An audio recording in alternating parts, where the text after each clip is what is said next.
ये एक ऐसा क्षेत्र है जिसमें कोई टेक्नोलॉजी की जरूरत नहीं, ये एक ऐसा क्षेत्र है जिसमें कोई हाईटेक लाने की जरूरत नहीं, ये एक ऐसा क्षेत्र है जिसमें लाकर हिंदुस्तान में कोई असेट्स बनाने की जरूरत नहीं। ये अकेला एक और एक ऐसा क्षेत्र है जो बहुत कम पूंजी निवेश से काम शुरू करा सकता है और इसी क्षेत्र में व्यापार बहुत भयंकर हो सकता है और मुनाफे बहुत भयंकर हो सकते हैं। आप तो स्वयं जानते हैं, आप LIC में काम करते हैं। LIC जब शुरू हुआ 1956 में भारत में, तो 5 करोड़ रुपए की पूंजी से यह व्यापार शुरू हुआ था और 5 करोड़ की पूंजी निवेश करके भारत सरकार ने जो लाइफ इंश्योरेंस कॉर्पोरेशन बनाया, आज उसमें हिंदुस्तान के लोगों ने अपना विश्वास प्रदर्शित करके 1,25,000 करोड़ रुपए की पूंजी जमा की हुई है। इस बात का अर्थ जरा गहराई से समझिए कि जो व्यापार हमारे देश में 5 करोड़ रुपए से शुरू हुआ, माने 5 करोड़ रुपए के इनिशियल पेड अप कैपिटल पर LIC का काम शुरू हुआ और आज उस LIC के पास फंड्स के रूप में हिंदुस्तान के लोगों ने अपना विश्वास प्रदर्शित करते हुए 1,25,000 करोड़ रुपए दे रखा है जो आपके पास जमा है। इसका अर्थ यह है कि हिंदुस्तान के लोगों के मन में बचत करने की बड़ी भारी मन में संकल्प शक्ति है। ये इस बात का प्रमाण है कि हिंदुस्तानी आदमी बचत करता है और अपने किए गए खून पसीने की कमाई के बचत को आपके पास रखता है। और आप भी क्या करते हैं, क्योंकि आप इस राष्ट्र के लिए बने हैं और ये राष्ट्र आपका है, आप इस राष्ट्र के हैं, तो आपके पास जो इस तरह की बचत आती है वो आप हिंदुस्तान के ही विकास के काम में लगाते हैं। मैं देख रहा था कि इसी LIC ने हिंदुस्तान के विकास के काम में विद्युत के क्षेत्र में 10,000 करोड़ रुपए का निवेश किया है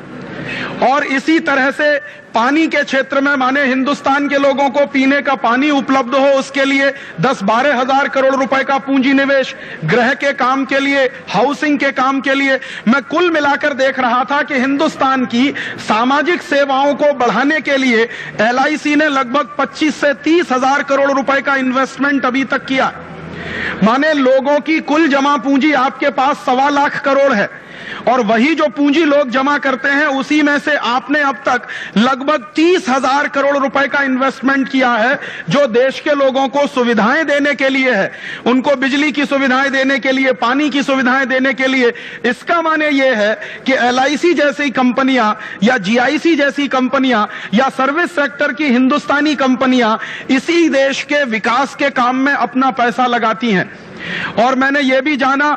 और मुझे बहुत खुशी हुई कि आप जितना मुनाफा कमाते हैं उसमें से सिर्फ 5% भारत सरकार को जाता है, 95% मुनाफा आपके जो पॉलिसी धारक हैं उन्हीं में बट जाता है। तो जो कंपनियां 95% अपने मुनाफे का पूंजी धारकों में बंटवारा करती हों, ऐसी कंपनियों के क्षेत्र में अगर विदेशियों को घुसाया जाएगा तो आप सोचिए कि क्या होगा इस देश का। जो मुझे सबसे बड़ी चिंता होती है कि बीमा के क्षेत्र में अगर विदेशी कंपनियों को घुसाया भारत सरकार ने, तो हमारे देश की जनता की ये खून पसीने की कमाई की जो पूंजी है, जिसको हम डोमेस्टिक सेविंग्स कहते हैं, ये डोमेस्टिक सेविंग्स हिंदुस्तान के लोगों की जो आपके पास रखी हुई है, दुर्भाग्य से ये सारी की सारी डोमेस्टिक सेविंग्स अगर विदेशियों के हाथ में चली गई, तब हिंदुस्तान के विकास के लिए पैसा कहां से आएगा। आप जानते हैं कि दुनिया के जिन देशों ने भी सच्चा विकास किया है वो अपने देश की घरेलू बचत को ध्यान में रखकर किया है। आप दुनिया के किसी भी विकसित देश का उदाहरण लीजिए, जैसे चीन का उदाहरण लीजिए। चीन ने आज तक 50 साल में जितनी भी तरक्की की है, उस तरक्की में सबसे बड़ा योगदान चीन के लोगों के घरेलू बचत का रहा है, डोमेस्टिक सेविंग्स का रहा है। आज दुनिया में अगर कोई एक और एक देश ऐसा है जहां पर डोमेस्टिक सेविंग्स सबसे ज्यादा है तो उसका नाम है चीन। चीन का एक साल का जो सारा का सारा GDP होता है, जो ग्रॉस डोमेस्टिक प्रोडक्ट का सारा उनका वैल्यू होता है, उसका 36% वहां सेविंग्स होती है। तो चूंकि उन्होंने अपने जो उत्पादन हो रहा है पूरे राष्ट्र में चीन के, वहां की उत्पादन के 36% तक के स्तर तक उन्होंने घरेलू बचत बनाई है और उस बचत ने चीन का विकास करने में महत्वपूर्ण भूमिका निभाई है। तो हम हिंदुस्तानी लोगों को यह बात गंभीरता से समझनी चाहिए कि कल को हमें भी अगर स्वावलंबी विकास करना हो, स्वदेशी आधारित विकास करना हो, तो यही घरेलू बचत है जो हमारे देश के काम में आ सकती है। कोई विदेशी कंपनी हमारा विकास करने के लिए नहीं आ सकती।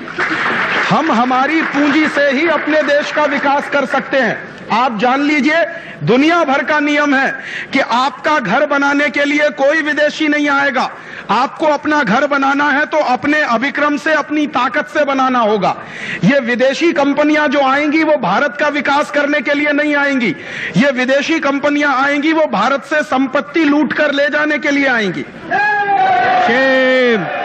वो भारत का विकास करने नहीं आएंगे, वो अपना विकास करने के लिए इस देश में आएंगे। और उनको दिखाई दे रहा है कि यह बीमा का क्षेत्र इतना लाभ देने वाला क्षेत्र है कि बहुत कम पूंजी निवेश पर इसमें इतना भयंकर मुनाफा हो सकता है। आज LIC का कुल मुनाफा साल का 30-35 हजार करोड़ रुपए के आसपास है।